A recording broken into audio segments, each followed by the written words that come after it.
बिस्मिल्लाहिर्रहमानिर्रहीम। अस्सलाम वालेकुम। मैं हूं फ़हीम अख्तर, एक और नए व्लॉग के साथ हाज़िर खिदमत हूं।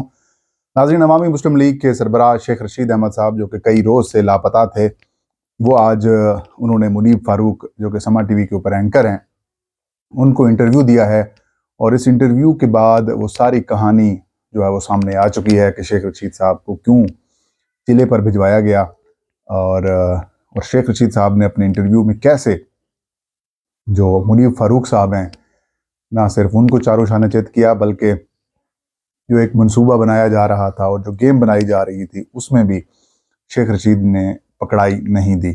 और एक नई बात जो उन्होंने की कि वो आम माफ़ी का एक मकसद लेकर जाएंगे army chief general Syed Asim Munir और इस्टेब्लिशमेंट के पास, 9 मई के जो वाक़यात के अंदर लोग मुलव्वस हैं, उनके ख़िलाफ़ कार्रवाई ना की जाए और उनको माफ़ी दे दी जाए और एक नई सियासत शुरू की जाए और सारे लोग एक साथ करीब आ जाएं। एक ऐसे वक्त में शेख रशीद साहब का इंटरव्यू सामने आया जब नवाज शरीफ की वतन वापसी जो है, उसकी तमाम तैयारियां मुकम्मल की जा चुकी हैं, उनको वापस आने दिया जा रहा है। तो क्या शेख रशीद के ज़रिए अब डील की जाएगी और तहरीक इंसाफ के साथ बातचीत की जाएगी, या फिर ये जो दूरियां हैं इस्टेब्लिशमेंट और तहरीक इंसाफ की, क्या वो ख़त्म हो जाएंगी? एक नई चीज़ इस सारे इंटरव्यू के अंदर सामने आई है। मैंने ये पूरा इंटरव्यू देखा है और शेख रशीद साहब काफ़ी परेशान भी थे, इधर उधर भी देख रहे थे।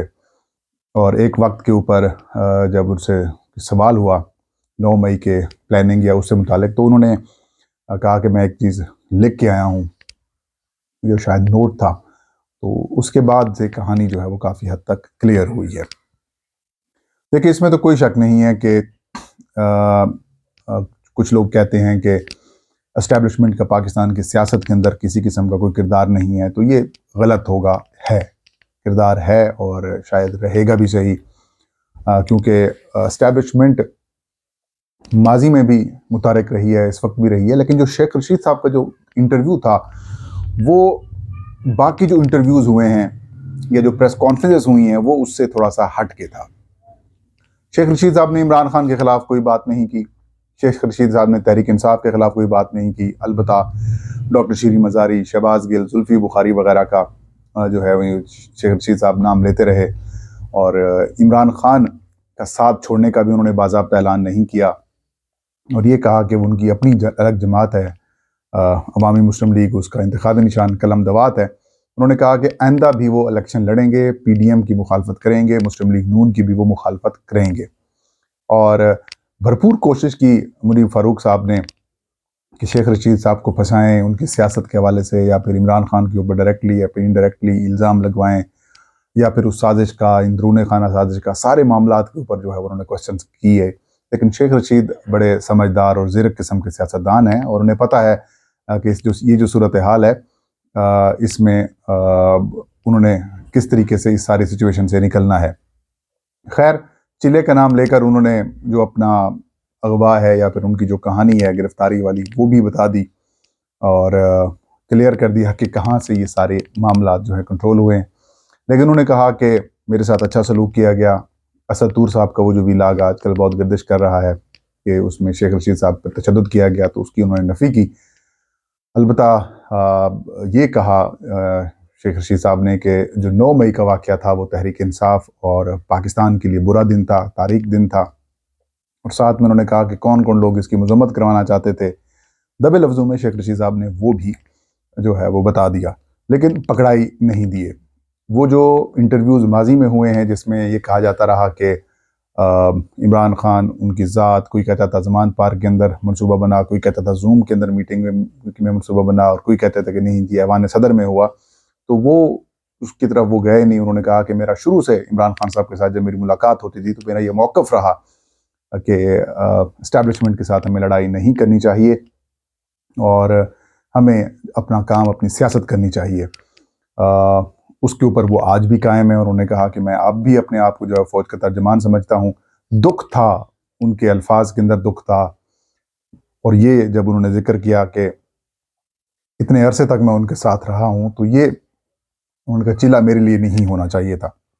खैर, वजह बताई कि आसिम मुनीर साहब जो कि आर्मी चीफ हैं पाकिस्तान के, उनके साथ छेड़छाड़ नहीं करनी चाहिए थी, उनके साथ हमें इस तरह का रवैया नहीं इख्तियार करना चाहिए था। अलबत्ता ये बात भी उन्होंने कही कि शायद ये उम्मीद थी कि फ़ौज के अंदर से भी जो कुछ लोग हैं वो हमारा साथ देंगे, लेकिन उन्होंने ये बात फिर बावर कराई और कराने की कोशिश की कि जो आर्मी चीफ का फैसला होता है वही पाकिस्तान की पूरी फ़ौज का, चाहे वो खाना पकाने वाला हो या फिर जनरल हो, उन तब के लिए एक ही बात जो है वो लागू होती है।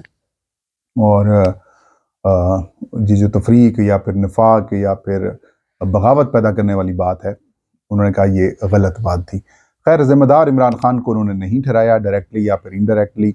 अलबत्ता उन्होंने ये बात ज़रूर की कि जो कुछ हुआ है वो ठीक नहीं था, इससे तहरीक इंसाफ और पीटीआई को नुकसान पहुंचेगा।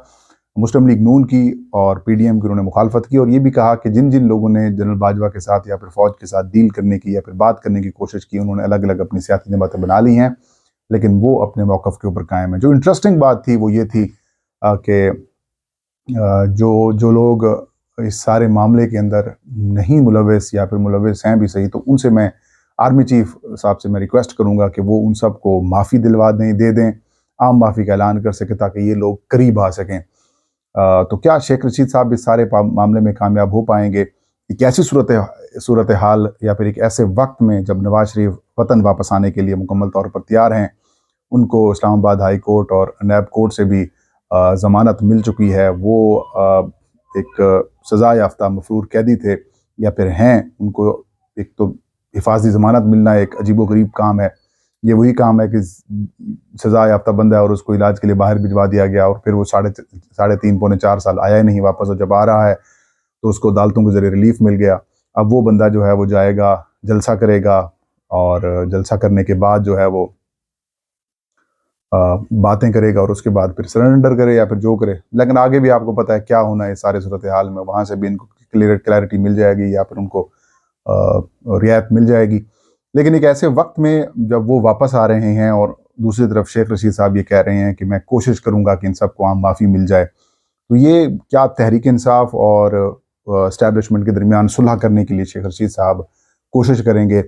जो मुझे आज के इंटरव्यू से ये तासुर मिला है वो यही मिला है कि शेख रशीद साहब जो हैं वो उसकी तरफ जाएंगे और हो सकता है कि तहरीक इंसाफ और इस्टेब्लिशमेंट के दरमियान जो इस वक्त इश्यूज़ हैं या फिर 9 मई के वाक़यात को लेकर मुल्क को आगे बढ़ाने की जो बातें हैं वो की जाएँ, क्योंकि शेख साहब ने भी यही कहा और भी बहुत सारी सियासी जमातें हैं, उन्होंने भी यही कहा कि किसी एक सियासी जमात के पास हल नहीं है, किसी एक इदारे के पास भी सारी सूरत हाल से निकलने का हल नहीं है। जिस तरह से पाकिस्तान के मौशी तौर पर हालात कमज़ोर हो चुके हैं, तो ऐसे में सबको मिल बैठ कर काम करना पड़ेगा।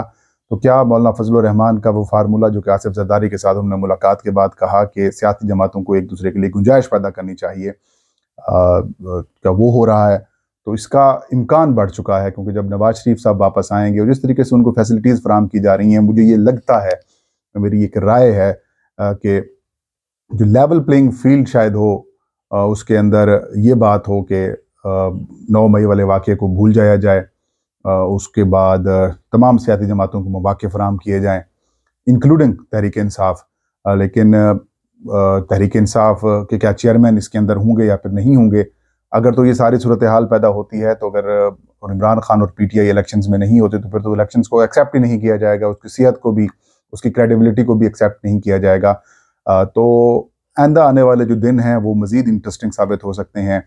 लेकिन एक चीज़ तो तय है कि इमरान खान साहब के ऊपर जो है वो ना तो इस्टेब्लिशमेंट मान रही है और दूसरा इमरान खान के बगैर अवाम नहीं मान रही। तो ये एक हकीकतें हैं। इस्टेब्लिशमेंट की सोच इस वक्त डिफरेंट है, तो फिर अवाम की सोच इमरान खान के हक़ में है, उनके ख़िलाफ़ है, मतलब इस्टेब्लिशमेंट, एंटी इस्टेब्लिशमेंट बयानिया वो लोग एक्सेप्ट कर रहे हैं।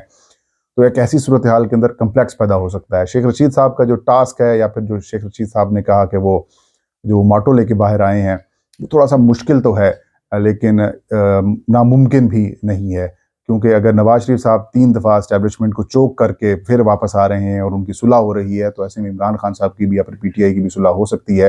लेकिन यहाँ पर सवाल ये पैदा होता है कि जो इतना लंबा बड़ा बयानिया बनाया गया, आप देखें मुस्लिम लीग नून बिलखसूस जब एंटी इस्टेब्लिशमेंट बयानिया बना के बैठी हुई थी, जनरल बाजवा, जनरल फैज़ को वो टारगेट कर रहे थे, इमरान खान साहब को टारगेट कर रहे थे, तब उनकी पॉपुलैरिटी बहुत ज़्यादा हाई थी। लेकिन जैसे ही वो उनकी सुलह होती है और वो एंटी इस्टेब्लिशमेंट बयानिया से पीछे हटते हैं, तो उसके बाद मुस्लिम लीग नून जो है वो पंजाब में अपनी हुकूमत होने के बावजूद जो 20 हलकों के ऊपर इलेक्शन होता है तो उनमें से 15-16 सीटें वो हार जाती है और तहरीक इंसाफ वो सीटें जीत जाती है।